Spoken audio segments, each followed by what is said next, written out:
Are you tired of waking up with a stuffy nose and itchy eyes every single spring? You've probably changed your air filters, but the real culprit is likely hiding right beneath your feet. Your carpets and upholstery are acting like giant sponges for dust mites, pollen, and pet dander. Standard vacuums only get the surface. Those deep-seated allergens are water-soluble and need a professional-style extraction to be removed. Today, we are testing the best portable carpet cleaners to save your health. We are looking at the heavy hitters, the Bissell Little Green Pet Deluxe and the Hoover CleanSlate Plus. Let's put these to the test. Watch as we tackle this high-traffic area rug. See that murky brown water? That is years of trapped grime and allergens being pulled out. It is incredibly satisfying and the only way to truly sanitize your fabric surfaces.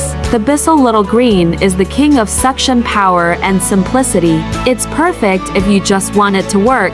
The Hoover CleanSlate Plus, on the other hand, wins on maintenance with its brilliant hose rinse feature that prevents mold buildup. If you want to breathe easier this spring, you need one of these in your cleaning arsenal. For my full, in-depth breakdown, including a complete comparison table and the latest deals, check out the link in the description below. Let's make your home a sneeze-free zone.